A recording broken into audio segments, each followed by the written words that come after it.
What's up everybody, welcome to Money Management channel. My name is Andrei and today I'm gonna be doing an update on MMTLP and Finger Saga. I got the cash in the bag, stadium packed. Born a rock star in this life, gonna live it up. And for today's video, guys, I have several quite interesting news. First of all, I will show you an update in regards to Daniel's actions, in regards to the non-litigation path to the resolution. And I have to admit that despite the fact that not so many people inside the MMTLP community like what he is doing, but at the same time, guys, a lot of people are helping him. And it is just a fact.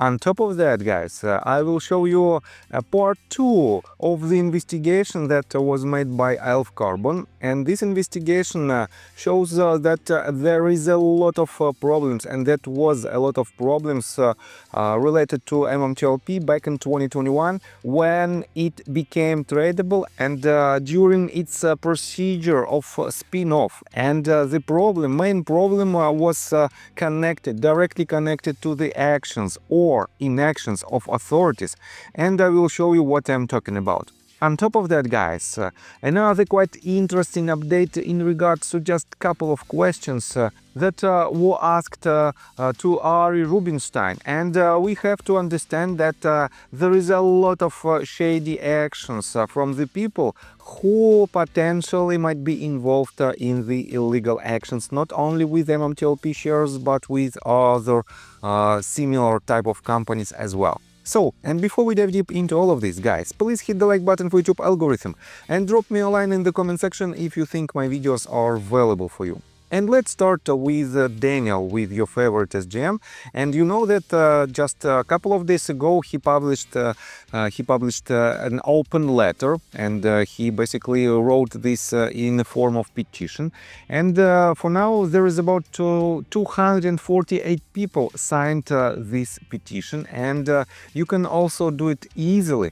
But at the same time, guys, I think there is a lot of people who doesn't like these actions. And despite the fact that they also want to see the resolution, for some reasons they don't want to see this document and this path from Daniel on our common table. But it's up to them, and let me show you what did Daniel write right after, basically for the last 24 hours. Yesterday he wrote this tweet that I covered in my previous video, but we have an answer from another person. Let me quote first all this one. "I've never seen such high standards applied to anything in our community. Maybe it's more emotional than logical, or maybe something else. But there is the thing, I'm used to high standards. All you are doing is making me double my efforts. Fight fire with fire, 12-13. And Aaron Cho wrote this. I think if the same high standards or rigor was used to assess everything around 26 plus months ago, the community would be in a significantly better place. Back then it was quite discouraged to ask questions though." And Daniel wrote, "Questioning the narrative isn't exactly popular with the loudest voices. It's purely coincidental, probably, that once you are labeled an enemy, your critical thinking gets ratioed into oblivion." While the replies flowed with ad hominem, strawman, and red herrings. "I owe you much of the pending success to the non-stop counterproductive leadership of the so-called community. Today someone asked if I was against the MMTLP army. I replied, I thought I was already in it. Do I need an invitation? Turns out you do." I have to say, working with most of the contrarians has been great. Sure, some can be a little eccentric, but the evidence they gather and analyze is impressive. It's not always perfect, but with a few more eyes and some discussion, we often land on the truth quickly. Apparently, losing $60,000 as a shareholder isn't enough. I also need a blessing from the Church of Burda.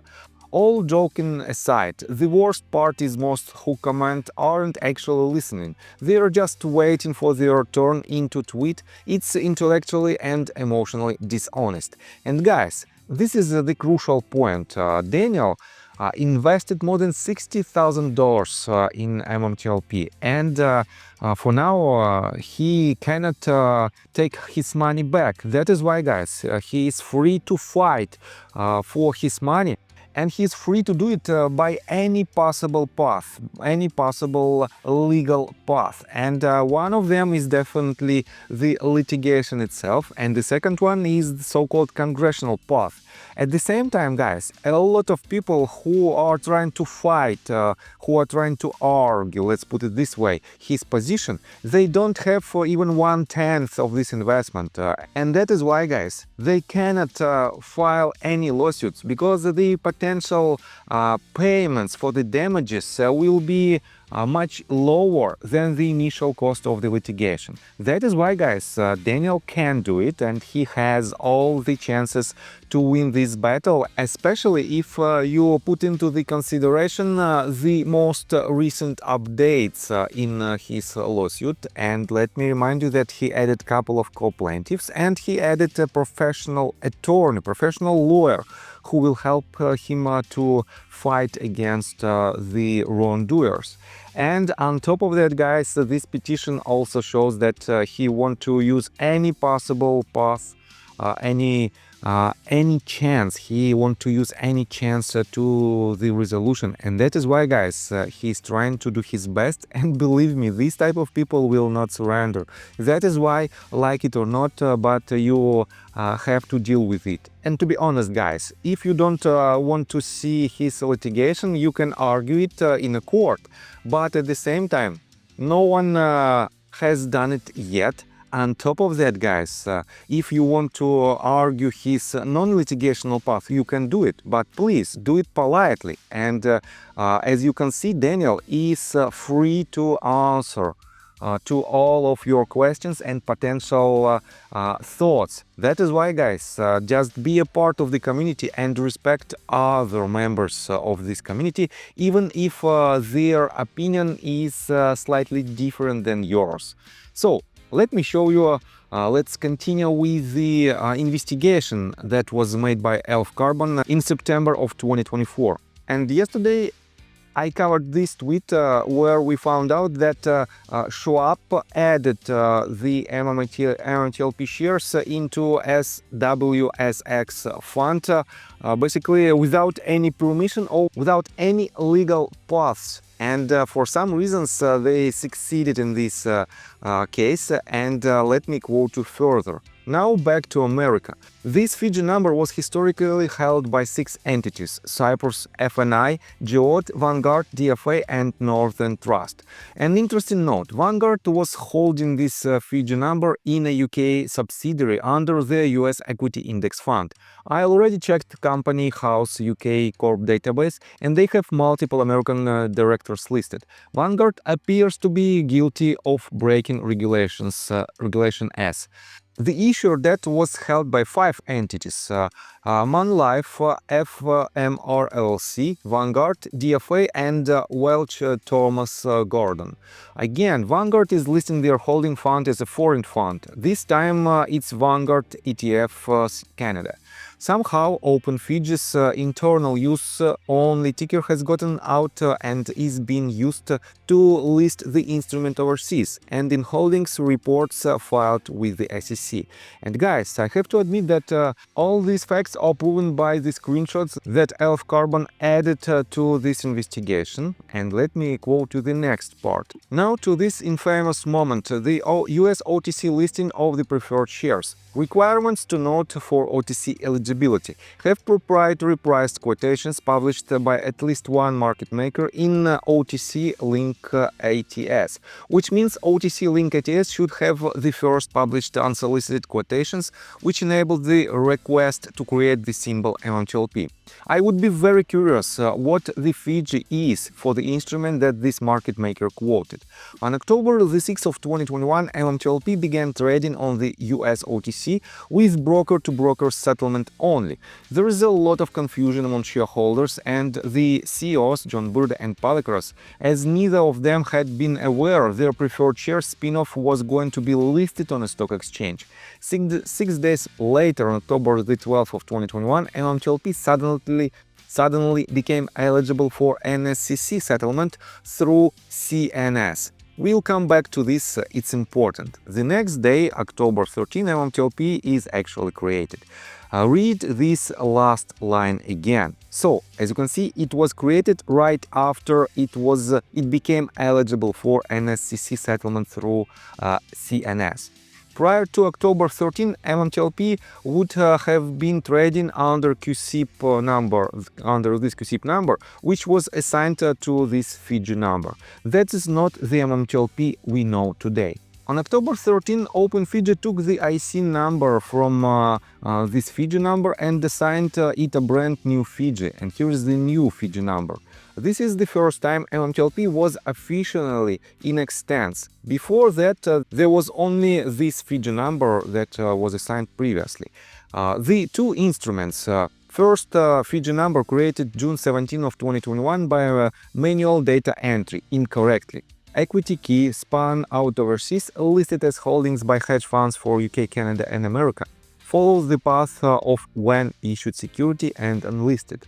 MMTLP created October 13th of 2021 by an exchange feed 6 days after it began trading on the US OTC. Preferred share key called MMTLP preferred shares in retail accounts apparently experienced a U3 extraordinary event halt, delisted. It appears that the first Fiji number was trading from October the 6th to October the 12th. There was no other preferred security at that time. When the first Fiji number became NSCC eligible, it was traded on the exchange feed for the first time. Potential eligibility options that were met. First one, instrument reclassification from when issued to issued or related to exercising options. Next one, increase in sufficient trading volume and liquidity. It may be considered stable enough for central clearing. Next one, a broker could have made the necessary clearing fund contributions for the OTC security. Next one, some regulatory exemptions allow for securities like ETFs, synthetic instruments or ADRs to be listed in the US without the issuer's knowledge. The process may rely on pre-existing data from third-party market makers, allowing the listing without direct interaction with the company. Next one, Regulation S offers exemptions for securities sold to non-US persons, typically subject to a holding period to prevent immediate resale into US markets. For equity securities, this period is typically 12 months if the issuer is non-reporting, or 6 months for reporting issuers. And the last one, reverse repos and money market instruments can be manipulated by creating a false appearance of liquidity or by inflating the value of underlying assets. In the context of international trading, instruments can sometimes be structured in such way that they bypass the need for issuer disclosure, potentially leading to unauthorized listings. Remember, a Fiji doesn't change from a corporate action. A symbol, name change, etc. will not create a new Fiji. The preferred shares were already assigned a new Fiji in June for the spin-off, which was this Fiji number.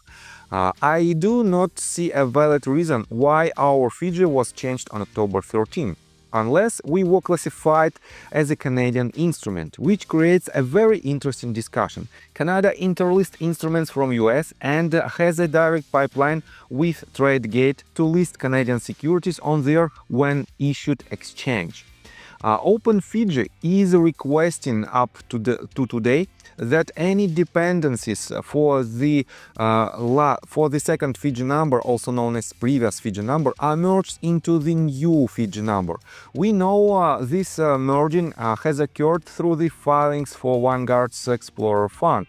Their October 31st, 2021 filing lists Metamaterials preferred shares with the ticker symbol, with the ticker number this and the QSIP number, as you can see right here. What did Vanguard move from the number ticker symbol into MMTLP? The number ticker symbol was an incorrectly created equity, and MMTLP is a preferred share. How do you merge a square and circle? As this is a substantial concern for another reason. If this number was unlisted and then issued trading from June 2021 to December 2022, then any short transactions can be hidden in this number. There is no oversight for any transactions on this instrument while it was outside of the US. And even within the US, the oversight is minimal for unlisted when issued securities. The new instrument MMTLP has all the long positions from these short transactions, with no data on where the excess overage of shares has come from, and they have been merged into it. And guys, as I already mentioned, all the proofs you can find in these screenshots. And another tweet. Why do you think the holders of these numbers issued that are the holders of MMTLP? Was the October 6 to 13 creation of MMTLP truly the preferred shares? We deserve answers. We require the blue sheets for every entity and fund that listed any form of identifier for this number and for MMTLP or any SEC filings. We haven't even gotten into the errors from the clearing firms. For example, why does Brown Brothers Harriman hold 400,000 shares of MMTLP as a broker when the subsidiary they listed lost its FINRA broker status many years ago? Why did Vanguard's charitable fund exercise short put options from TRCH into MMAT? Why did the fund list the IC number MMATF with this QCIP number MMAX to describe a single security in their holdings? Which one is it Vanguard? Why did MMTLP receive youth halt from the UPC committee when all of its members are in powerful positions at hedge funds that appear to have manipulated this security for their own benefit? Now that we've come to the end, do you think the MMTLP community deserves some clarity? Please share this tweet with your Congress representatives, politicians, and anyone who can platform our fight against stock market corruption. This thread has been brought to you by Theo, Steph, and Elf Carbon. And I have to admit, guys, that yes, we have a lot of questions, and these type of investigations, guys, believe me, they lead us to something big, and you know that we can use it as a community in our favor. And to be honest, it is very complicated issue, and you have to know a lot if you want to dig deeper inside it. But definitely, if you hire someone who can explain you all the details and who can represent you, for example, in court, definitely you might achieve a lot with this information. And to be honest, Elf Carbon is not the only person who made this type of investigations. Let me introduce you another one, and definitely you know who this person is. RareDD wrote a couple of tweets, and for now he's addressing his attention to Ari Rubinstein, and he wrote this with the reference to his own video. And let me quote to this. In a 2020 comment letter, Ari Rubinstein of GTS Securities appears to convey his intent to circumvent SEC Rule 15C2-11. The very next year, Rubinstein is linked to a Concord Genuity, a firm with a history of Rule 15C2-11 violations. And according to TD Ameritrade, they were both involved in what seems like the earliest trades of MMTLP. There is a stronger case against Ari Rubinstein than anything the SEC has brought against the former CEOs. Full video in the quoted post. And guys, I highly encourage you to watch this entire video. You can find all the links in RareDD's Twitter account. And in his tweets, he gives a sneak peek on this issue. And let me show you what he wrote in response to the most recent update in Trot versus Rubinstein case. First of all, again, he added the part of his own video, and he refers to the tweet that was written by Scott just several days ago. And he wrote, in Trot versus Rubinstein, Rubinstein presents the argument that the courts link that the OTCBB and pink sheets markets do not meet the standard of an efficient market. But being that Rubinstein is named in the case and not the courts, isn't it more important to know what Rubinstein thinks of the OTC? In February of 2020 comment letter, Rubinstein lets the SEC know exactly how he feels about the OTC. Does the DOJ criminal division care about getting justice for MMTLP investors? So guys, again, so many questions and not so many answers, to be honest. That is why we have to fight till the very end, and that is why we are here. And guys, let me tell you my personal story. I have a wife and 2 children aged 11 and 15, as well as a small dog. After 30 years of living in Russia near the Baikal Lake, we decided to move. Now we reside in Serbia. Although I don't own any MMTLP shares, I invest a lot of time creating daily MMTLP videos. I have been doing this every day without days off and holidays for more than 1.5 years. Now I wish to buy back this time from my family, from my children. We've agreed that I will ask the MMTLP community to support me, and I will give all the money to the children. Therefore, if you believe that I am providing useful content for you and wish to support me, you can join my Patreon account. For $5 a month, I will add your name to my list of supporters if you wish. Thank you in advance. The link you can find in the description below. So, I think that's all information that I want to provide you. If you like my video, please hit the like button and subscribe to my channel, and see you guys and girls next time. Bye! I got the cash in the bag, stadium packed. Born a rock star in this life, gone live it up on the attack. Baby, I'm back.